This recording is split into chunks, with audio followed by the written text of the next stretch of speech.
Hello guys, welcome back to my channel প্রকৃতি blog. তো আজকে চলে এসেছি নতুন একটি ব্লগ ভিডিও নিয়ে। তো আমি অনেক দিন থেকে ভিডিও বানাচ্ছি না, তো আজকে অনেক দিন পর একটা ভিডিও বানালাম ব্লগ। তো তোমরা আমার সাথে থাকো আর ভিডিওটা দেখতে থাকো, ঠিক আছে? তো আমি এখন চলে যাব রান্নাঘরে। তো আমি আজকে কি রান্না করবো সেটাই তোমাদের সাথে শেয়ার করব। তো চলো রান্নাঘরে চলে যাওয়া যাক। তো বন্ধুরা, আমি সব কাজটা কমপ্লিট করে দেখি রান্নাঘরেও চলে এসেছি। তো রান্নাঘরে এসেও আমার অর্ধেকের বেশি কাজ হয়ে গেছে, কিন্তু ক্যামেরা ধরার লোক ছিল না বলে বাকিটুকু কি কি করলাম না করলাম এগুলা দেখানো হচ্ছে না। তো আমার মশলা বাটা হয়ে গেছে, সবজি টবজি কাটাকাটি বাটাবাটি সব কমপ্লিট। তো আমি এখন চাল কুমড়াটা কেটে ধুয়ে নিয়েছি আগে। তো এখন শুধু মেশিন দিয়ে পলে নেব। আর এদিকে মাংসর আলুটাও ভেজে নিচ্ছি। আর এদিকে তো আমার সবকিছু মোটামুটি কমপ্লিটই, শুধু বসে বসে এখন রান্নাটা করে নেব। তাই আলুটা ওদিকে ভাজছি, আবার এদিকে চাল কুমড়োটাও কেটে নিচ্ছি, পলে নিচ্ছি আর কি। এই যে দেখো, আমার চাল কুমড়োগুলো কাটা শেষ, সব সব পলে নিয়েছি যতগুলো চাল কুমড়ো ছিল। আর এইদিকে আলুটাও ভেজে নামিয়ে নিয়েছি। আর এখন হচ্ছে অন্ধকার না একটু, তো এখন ডিমের ভাজাটাও হয়ে গেল। ডিমের ভাজাটা হয়ে গেলে চাল কুমড়োটা আগে ভেজে নেবো, তারপর তরকারিটা রান্না করবো। তারপর মাংসের ঝোলটা রান্না করে নিলেই হয়ে যাবে।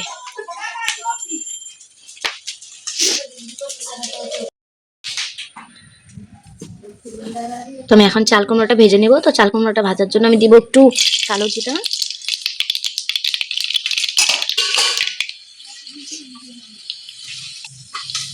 আর পেঁয়াজ আর লঙ্কাটা একসাথেই দিয়ে দিব।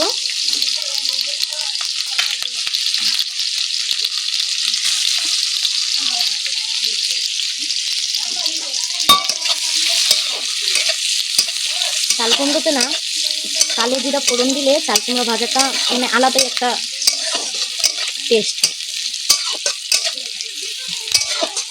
কে কি ফোড়ন দেয় জানি না, কিন্তু আমার ফোড়ন দেওয়ার পদ্ধতিগুলো সব আমি নিজেই বের করি। মানে আমি একটু আলাদাভাবেই সব কিছু রান্না করি।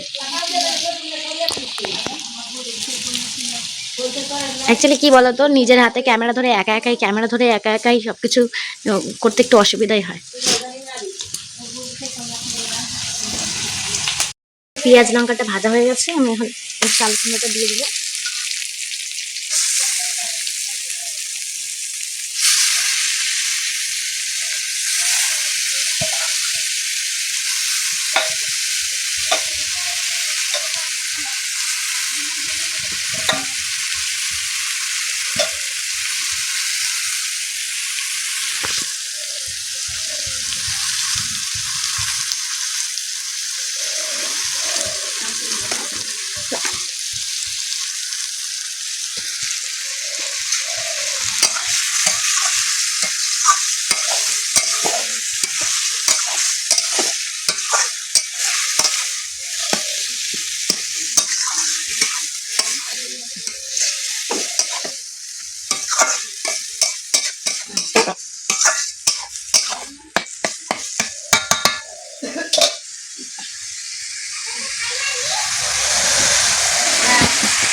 এখন লবণ একটু দিয়ে দেবো।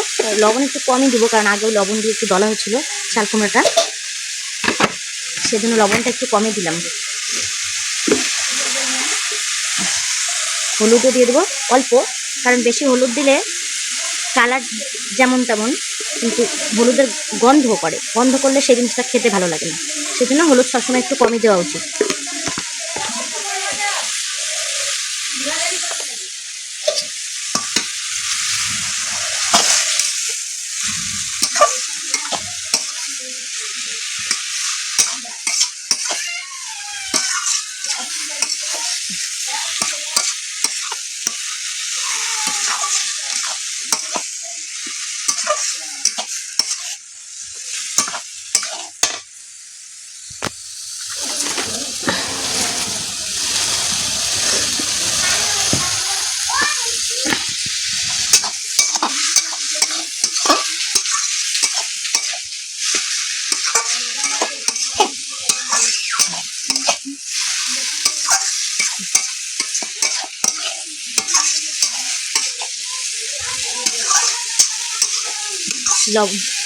লবণ হলুদটাও এখন একদম ভালো করে মিক্স করে দিয়েছি।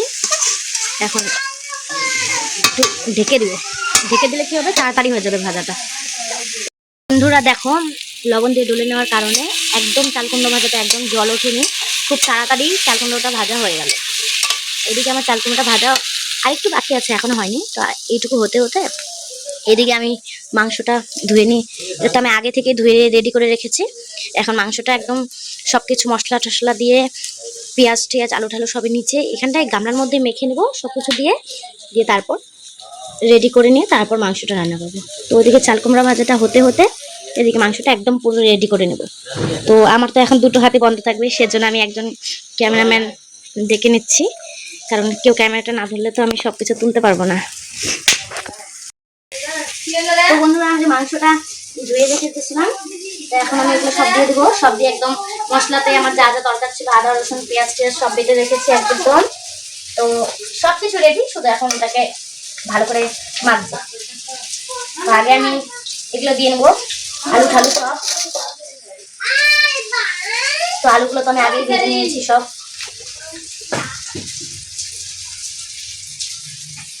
ওইখানে কিছু গোটা রসুন রেখেছিলাম, এটাও দিয়ে দেবো। তেজপাতাটাও আগে চলে যায়। পেঁয়াজ টেয়াজ লঙ্কা যেগুলো রেখেছি সব দিয়ে দেবো এখন।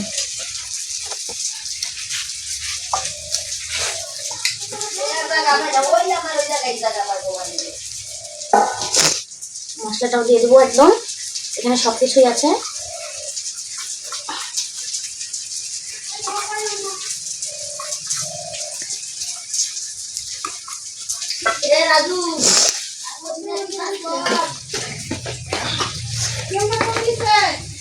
পরিমাণ মতো লবণ দিয়ে দেবো, পরে যদি লাগে তারপর আবার একটু লবণ দেওয়া যাবে চেখে নিয়ে। একটু আগে দিয়ে দিলাম।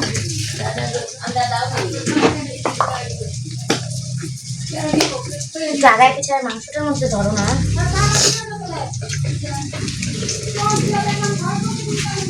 হলুদটাও দিয়ে দিলাম। হলুদ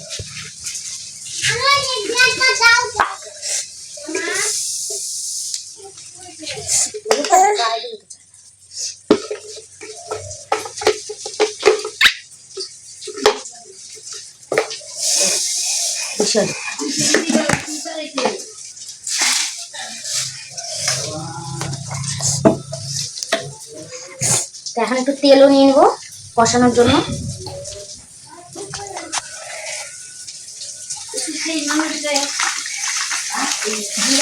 এখানে গামলাতে এখন একদম ভালো করে মেখে মাংসটা একটু কিছুক্ষণের জন্য ধুয়ে দেবো।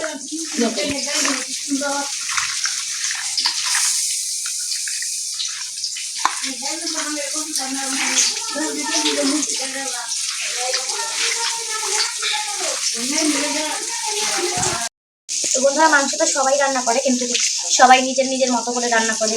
সবাই তো একরকম ভাবে রান্না করে না, যেমন আমিও রান্না করি না, আমি একটু অন্যভাবেই রান্না করি।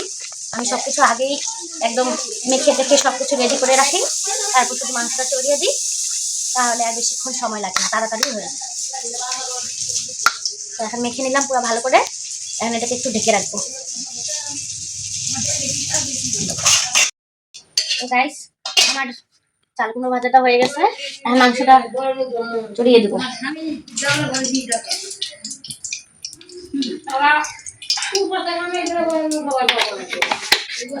বন্ধ করে দাও।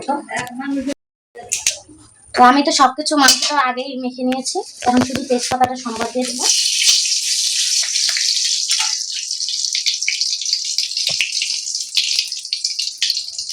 আর একটু জিরা সম্বাদ দিয়ে দেবো।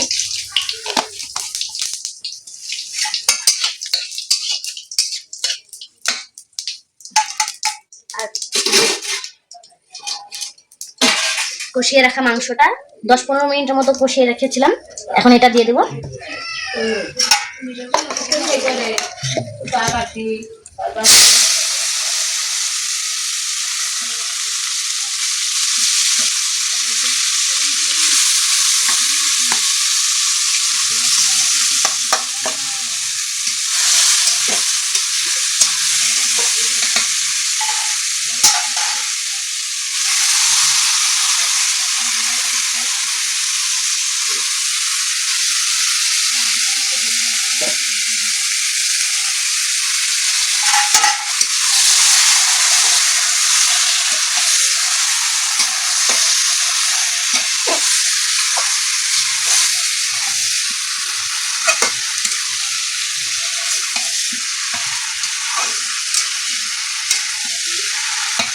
বন্ধ করো বন্ধুরা।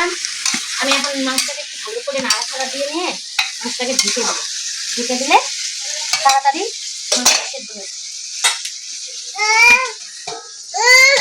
আমি কিছুক্ষণ ঢেকে দিলাম, এখন মাংসটা হতে থাকে।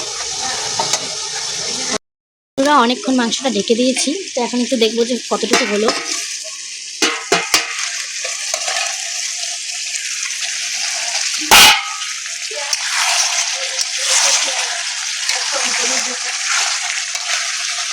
তো বন্ধুরা দেখতে পাচ্ছ মাংসটা কষানো হয়ে গেছে, মোটামুটি হয়ে গেছে, কিন্তু এখনো পুরোপুরি সেদ্ধ হয়নি মাংসটা। তো ক্যামেরায় না ধোয়ার জন্য মানে কালারটা খারাপ লাগছে, কিন্তু এমনিতে কালারটা একদম ঠিকঠাক হয়েছে।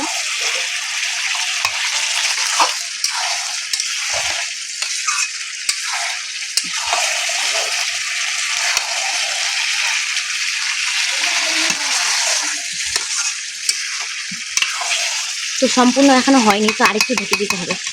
আরেকটু ঢেকে দিই, তারপরে হয়ে যাবে। তো বন্ধুরা এখন মনে হয় একদম মাংসটা কষানো হয়ে গেছে।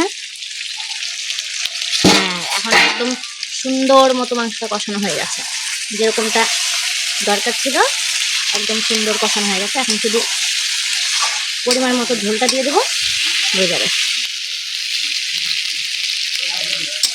তো এখানে ঠিক মতো আলো পায় না বলে না, জ্বালানটা একটু আমাদের উপরে, সেজন্যই আর কি আলোটা পায় না বলে একটু অন্ধকার দেখা যাচ্ছে। মাংসটা একদম সুন্দর কষানো হয়ে গেছে। আগে গামলায় একটু কষিয়ে নিয়েছিলাম বলে আবার ঢেকে ঢেকে কষিয়ে নিলাম, সেজন্য তাড়াতাড়ি কষানো হয়ে গেছে মাংসটা। এখন পরিমাণ মতো জল দিয়ে দেবো।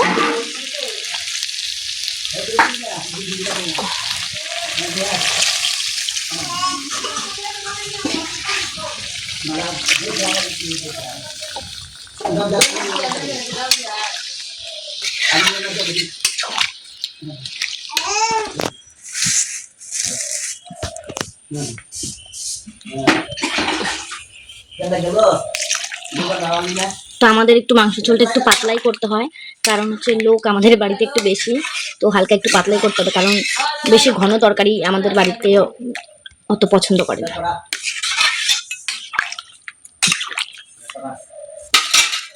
তো যে ঝোলটুকু দিয়েছি এটুকু জাল হতে হতে একদম পারফেক্ট ঠিকঠাক মতো ঝোল হয়ে যাবে।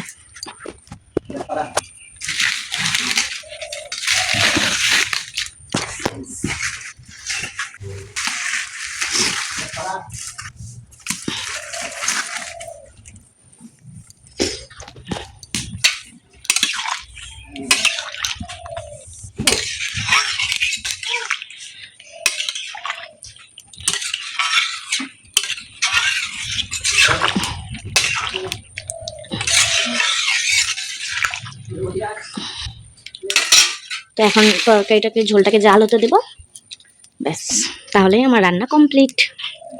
বন্ধুরা দেখতে পাচ্ছ আমার মাংসের ঝোল একদম রেডি হয়ে গেছে, একদম কমপ্লিট। এখন নামিয়ে দিলেই হয়ে যাবে। তো এখন শুধু একটা জিনিস দেওয়ার বাকি আছে এখনো, তো গরম মশলাটা দিয়ে এখন মাংসের ঝোলটা নামিয়ে নেব।